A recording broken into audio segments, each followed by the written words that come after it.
ससुराल में गृह प्रवेश। दीपा अपने माँ पापा की फोटो के सामने चिट्ठी रखते हुए कहती है, माँ पापा मैं जानती हूँ मेरे यहाँ से जाने के बाद सबको बहुत हैरानी होगी, पर अब मेरा यहाँ दम घुटता है। मैं यहाँ बिल्कुल भी खुश नहीं हूँ, इसलिए मैं यहाँ और नहीं रुक सकती। दीपा एक पुश्तैनी घर की लड़की थी, पर फिर भी वो अपना पुश्तैनी घर छोड़कर अकेली घर से निकल जाती है और दूसरे गांव पहुंचती है। जहां वो एक जंगल के रास्ते कहीं जा रही होती है, तभी वहां कुछ बदमाश लड़के उसे घेर लेते हैं। ओहो जाने मन, अकेली अकेली कहाँ जा रही हो? अरे जहाँ भी जा रही हो हमें भी साथ ले लो। मैंने कहा मेरा रास्ता छोड़ो। इतना बोलकर दीपा वहां से जाने लगती है। तभी एक लड़का उसका हाथ पकड़ लेता है और वो उसे थप्पड़ मार देती है। वो लड़के दीपा को धक्का देते हैं, जिससे उसे काफी ज्यादा चोट लग जाती है। पर तभी वहाँ रवि नाम का एक लड़का आता है जो उन दोनों बदमाश लड़कों को मारता है। तुम बदमाश लड़कों को शर्म नहीं आती लड़कियों को छेड़ते हुए? भागो यहाँ से। अरे तुझे तो हम देख लेंगे। इतना बोलकर वो लड़के वहाँ से भाग जाते हैं। तो वहीं चोट लगने की वजह से दीपा बेहोश हो जाती है। अब दीपा को रवि गोद में उठाता है और अपने घर ले जाता है। रवि के पिता एक वैद्य थे। वो दीपा को जख्मी हालत में देखकर उसकी मरहम पट्टी करते हैं। अब कुछ ही देर में दीपा होश में आती है और वो खुद को एक छोटे से घर में पाती है और उसके सामने काफी सारे लोग खड़े होते हैं। बेटे तुम ठीक तो हो? कौन हो? कहाँ से आई हो? नहीं, मैं इन लोगों को नहीं बता सकती कि मैं कितने बड़े घर की लड़की हूँ। मेरा पुश्तैनी घर है। अगर इन्हें मेरे पुश्तैनी घर और परिवार के बारे में पता चल गया तो ये लोग इसका फायदा उठाएंगे। क्या हुआ बेटी, बताओ हमें, तुम कौन हो, कहाँ से आई हो? इस गांव की तो नहीं लगती, और उस जंगल में क्या कर रही थी अकेली?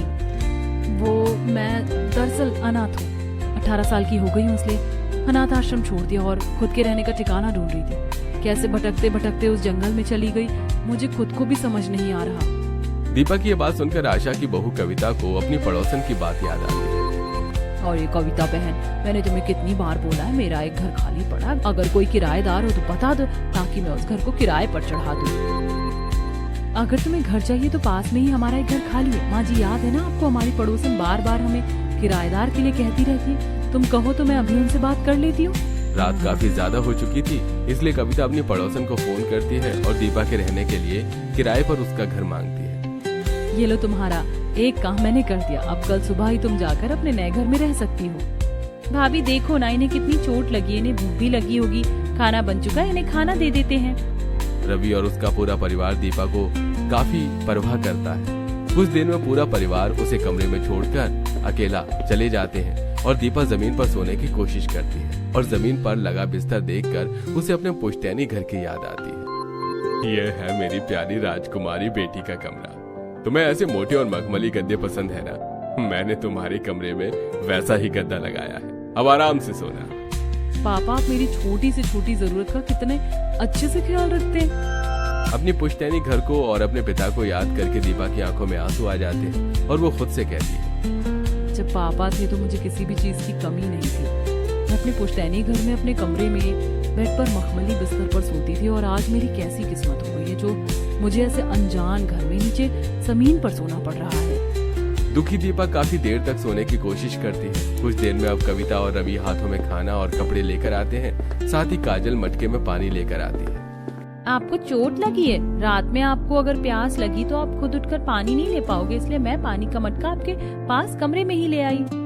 और ये काजल का ही सूट है, तुम्हारे कपड़े तो काफी अच्छे हैं। हम इतने अमीर नहीं कि तुम्हें इतने अच्छे कपड़े दे सकें, पर ये तुम्हें हो जाएगा। हम नहीं जानते तुम्हें खाने में क्या पसंद है, पर आज हमारे घर में सादी रोटी सब्जी बनी थी तो मैं तुम्हारे लिए वही ले आई। आराम से खा लो, कल हम तुम्हें तुम्हारे घर में शिफ्ट कर देंगे। अब सभी दीपा को खाना पानी और कपड़े देकर वहाँ से चले जाते हैं। तो वहीं दीपा जब खाने में सादा रोटी सब्जी देखती है तो एक बार फिर उसे अपने पुश्तैनी घर की याद आती है, जहाँ वो एक छोटी सी पार्टी में अकेली टेबल पर अपने लिए 10 तरह का खाना लेकर बैठी है और उसकी सबसे प्यारी दोस्त उससे कहती है, यार शादी पार्टी किसी भी फंक्शन में तू इतना खाना कैसे खा लेती है, और तेरे घर में तो जबकि रोज इसी तरह के 56 भोग बनते हैं। मेरा तो इतना सारा खाना देख कर ही पेट भर जाता है। भगवान जो देता है उसे खा लेना चाहिए, और मुझे तो खाने से बहुत प्यार है। और जब खाने में मलाई कोफ्ता, पनीर, बटर, रोटी, नान जैसी चीज मिल जाए तो परेशानी किस बात की। इतना बोलकर दीपा जोर जोर से हंसने लगती है और हंसते हंसते फ्लैशबैक से बाहर आती है और आंखों में आंसू लिए खाना खाती है। अगली ही सुबह कविता और आशा मिलकर दीपा को अपने पड़ोस के ही घर में शिफ्ट कर देते हैं। क्योंकि वहाँ दीपा किसी को नहीं जानती थी, इसलिए वो रवि को जब काम पर जाता देखती है तो उसे पीछे से आवाज लगाती है और अपने घर बुलाती है। क्या हुआ? तुमने मुझे आवाज दी, कोई परेशानी है क्या? वो मैं यहाँ किसी को नहीं जानती और मुझे एक नई सिम चाहिए थी। मेरा पुराना नंबर बंद हो गया और मुझे वो याद भी नहीं। बस इतनी सी बात, मेरे साथ दुकान चलो, मैं अभी तुम्हें नई सिम दिला देता हूँ। दीपा के एक बार कहने पर ही रवि उसे दुकान ले जाता है और एक नई सिम दिलवाता है। सिम लेने के बाद दीपा सबसे पहले अकेले में जाकर अपनी जिगरी दोस्त निशा को फोन करती है। दीपा, ये तू है यार?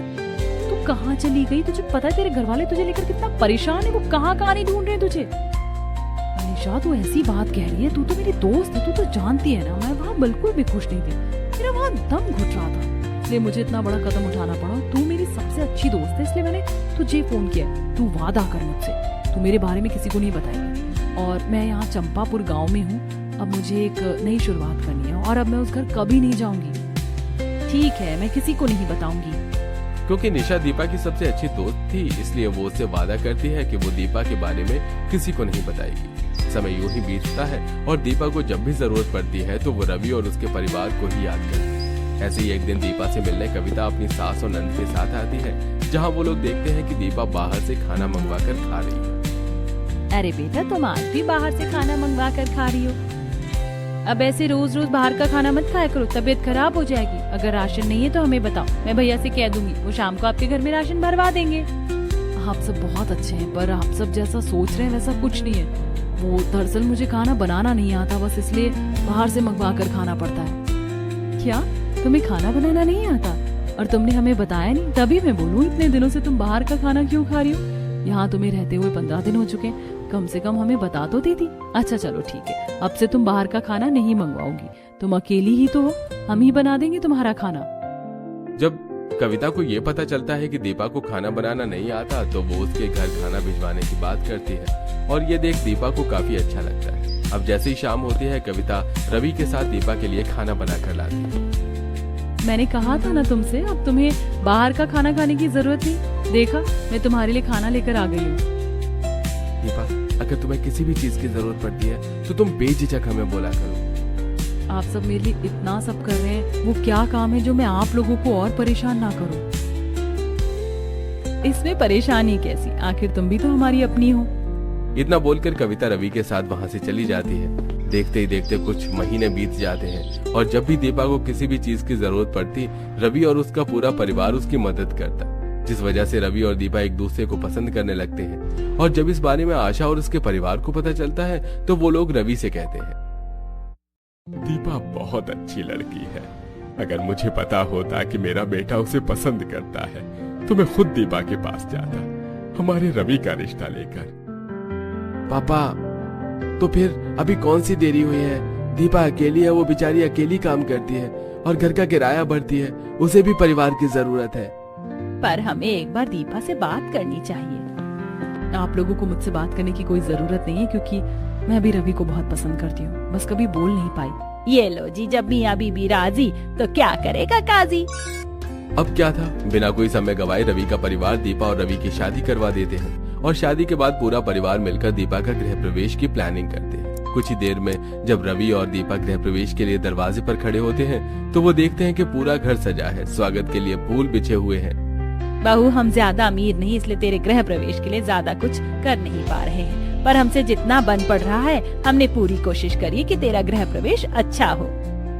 इतना बोलकर आशा दीपा और रवि की आरती उतारती है। अब जैसे ही दीपा अपने पैर से कलश गिराकर अंदर आती है, उसके नंद काजल और जेठानी कविता, जेठ सुमित उसके ऊपर फूल गिराने लगते हैं। ये देख दीपा को काफी अच्छा लगता है। अब वो आलते से भारी प्लेट में पैर रखती है और जैसे ही पैर बाहर निकालने लगती है, काजल उसके सामने एक रुमाल रखती है और वो अपने पैरों के छाप उस रुमाल पर देती है, जिसे उठाकर काजल अपनी भाभी से कहती है, भाभी, आप हमारे घर की दूसरी लक्ष्मी हैं, मैं आपके पैरों के निशान की फोटो फ्रेम बनवाऊंगी। दीपा, हमारे घर की परंपरा है, जब भी नई बहू आती है वो हल्दी का लेप घर की दीवार पर लगाती है।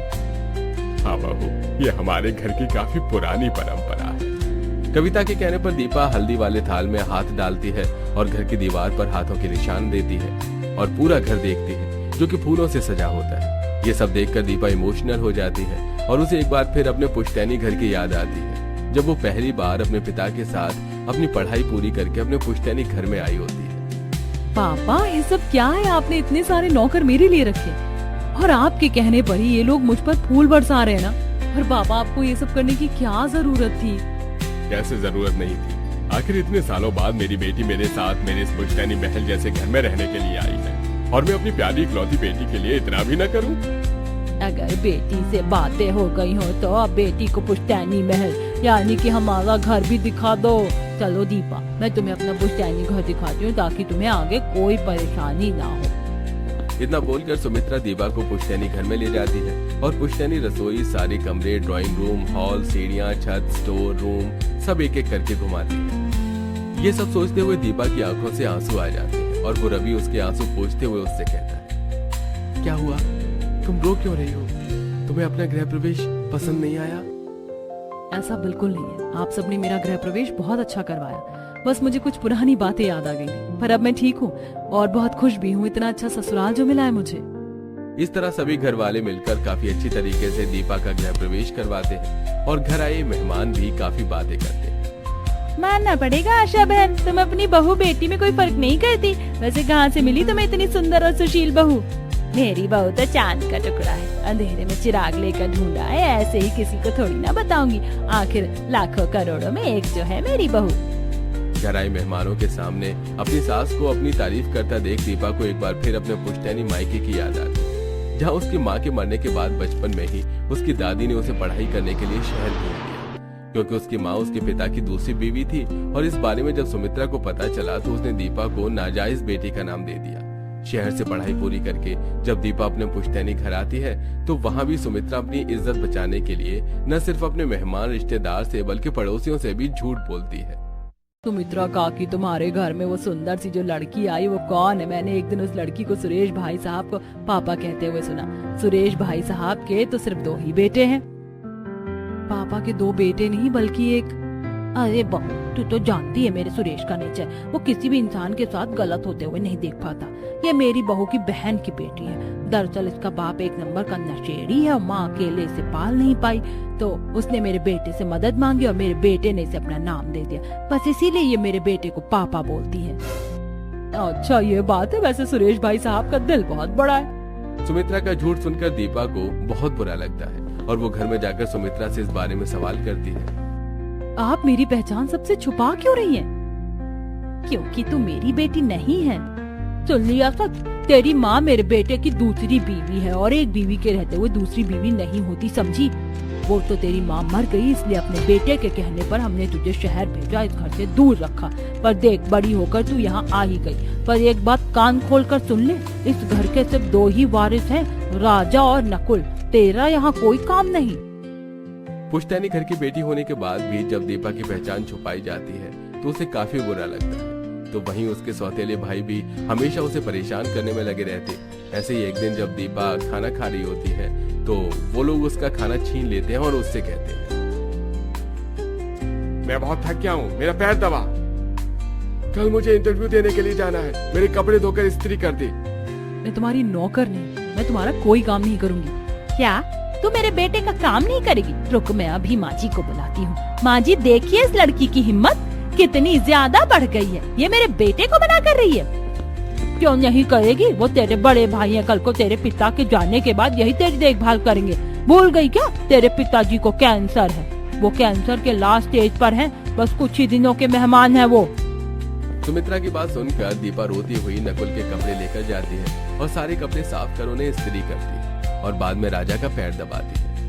कुछ ही दिनों में सुरेश की मौत हो जाती है और उसकी मौत के बाद उसके सौतेले भाई और सुमित्रा उस पर और भी ज्यादा ज्यादती करते हैं, जिस वजह से परेशान होकर दीपा एक चिट्ठी लिखकर उस चिट्ठी को अपने माता पिता की फोटो के सामने रखकर चली जाती है। दीपा ये सब सोच रही होती है कि तभी काजल अपनी भाभी से कहती है, भाभी आप फिर से क्या सोचने लगी? हाँ, बहुत थक गई होंगी, कमरे में चलिए आराम कर लीजिए। मैंने आपका कमरा बहुत अच्छा सजाया है। अपने ससुराल वालों का इतना प्यार मान सम्मान पाकर दीपा अपनी पुश्तैनी मायके को भूलने की कोशिश करने लगती है। समय यूं ही बीतता है और एक दिन जब पूरा परिवार एक साथ बैठकर खाना खा रहा होता है तो उनके घर सुमित्रा आती है। सुमित्रा को देख दीपा हैरान हो जाती है तो वहीं सुमित्रा दीपा से कहती है, आखिर तुम मुझे मिल ही गई। मुझे माफ कर दे दीपा, मैं जानती हूँ हमने तेरे साथ बहुत बुरा किया, पर शायद उसी की सजा भगवान मुझे दे रहा है। बेटे के जाने के बाद मेरी बहू माला ने भी मुझे छोड़कर चली गई। मेरे बेटे बहू के जाने के बाद मैंने एक दिन तुझे खुशी से जीने का मौका नहीं दिया। हमेशा तुझ में और तेरे दोनों सौतेले भाई में फर्क किया, ये सोचकर कि वो मेरे खून है, मेरे वंश को आगे बढ़ाएंगे, पर उन दोनों नशेड़ियों ने शराब के नशे में जुआ खेल कर हमारा पुश्तैनी घर, कारोबार, बिजनेस, प्रॉपर्टी सब दांव पर लगा दिया, जिस वजह से उनकी बीवी भी उन्हें छोड़कर चली गई और आज मैं उनकी वजह से बेघर हो गई। अब तू ही मेरा आखिरी सहारा है। बहू, ये औरत कौन है और ये क्या कर रही है? तुम्हें कुछ समझ नहीं आ रहा। तू तो अनाथ थी ना। मैंने आप लोगों से झूठ कहा, मैं अनाथ आश्रम में पली बड़ी नहीं हूँ। ये मेरी दादी हैं, मेरा पुश्तैनी घर है, पर मेरे माँ बाप अब इस दुनिया में नहीं रहे, तो मैं अनाथ ही हुई ना। और इन लोगों ने मुझे इतना परेशान किया कि मुझे मजबूरन वो घर छोड़कर भागना पड़ा। अगर आप लोग ना होते तो पता नहीं मेरा क्या होता। और आप क्यों आई हैं मेरे घर? आप अपने उन्हीं पोतों को क्यों नहीं लाड़ प्यार करती हैं? अब दीपा, ऐसा मत बोल, मेरी उम्र हो गई, मैं कहाँ जाऊंगी? अब तू ही मेरा आखिरी सहारा है। मुझे अपनी गलतियों का एहसास हो चुका है, मुझे माफ कर दे। बड़ी मुश्किल से तेरी दोस्त निशा से तेरा पता निकलवाया और तुझ तक पहुँच पाई हूँ। बहू, हम नहीं जानते तेरे साथ क्या हुआ, पर जैसी भी है तेरी दादी है, मुझे लगता है तुझे इन्हें माफ कर देना चाहिए। आखिर तू अब इनके बुढ़ापे का सहारा है। भगवान हर किसी को उनके कर्मों की सजा इसी जन्म में देता है, और तुम्हारी दादी को भी उनके कर्मों की सजा मिल रही है। आशा और पूरे परिवार के कहने पर दीपा अपनी दादी को माफ कर देती है और अपने दोनों सौतेले भाई के खिलाफ रिपोर्ट दर्ज करवाती है। क्योंकि नकुल और राजा ने जुए में घर प्रॉपर्टी हारा था, इसलिए केस करने पर दीपा केस जीत जाती है और एक बार फिर उसे उसका पुश्तैनी घर, बिजनेस, कारोबार मिल जाता है। और इस बार जब वो अपने ससुराल वालों के साथ अपने पुश्तैनी घर आती है, जहाँ सभी पड़ोसी जमा हो जाते हैं। बहन, तुम अपनी बहू की बहन की बेटी के साथ यहाँ? और ये लोग कौन हैं? मैंने तो सुना था कि तुम्हारे दोनों पोते ने तुम्हारा सब कुछ बेच दिया है और आज खुद जेल में है, और तुम्हारे दोनों पोते की बीवी भी तो उन्हें छोड़कर चली गई थी। बहन दीपा मेरी बहू की बहन की बेटी नहीं, बल्कि मेरे बेटे की सगी बेटी है। मेरे बेटे ने 2 शादी की थी, जिसके बारे में उसने हमें नहीं बताया, पर दीपा की माँ की मृत्यु के बाद उसने हमें दीपा के बारे में बताया। पर मैं डरती थी कि कहीं समाज मुझे जीने ना दे, इसलिए मैंने दीपा को शहर भेज दिया। उसे हमेशा खुद से दूर रखा, और जब वो बड़ी होकर दोबारा घर आई तो मैंने सभी से झूठ बोला। पर भगवान का करिश्मा देखो, जिसे मैं कलंक समझती थी, आज वही मेरे बुढ़ापे का सहारा बनी है। बहन, लोग कहते हैं ना, भगवान की लाठी में आवाज नहीं होती, पर जब उसकी मार पड़ती है तो अच्छे अच्छे इंसान हो जाते। धीरे धीरे सही, पर तुम्हें अपनी गलती का एहसास हुआ। न सिर्फ अब सुमित्रा अपनी गलती सुधारती है, बल्कि वो हर जगह दीपा को अपनी पोती के रूप में अपना लेती है। तो वहीं दीपा भी अपने गरीब ससुराल वालों के साथ अपने पुश्तैनी घर आती है और अपनी दादी को माफ कर देती है, और अब पूरा परिवार एक साथ हंसी खुशी पुश्तैनी घर में रहता है।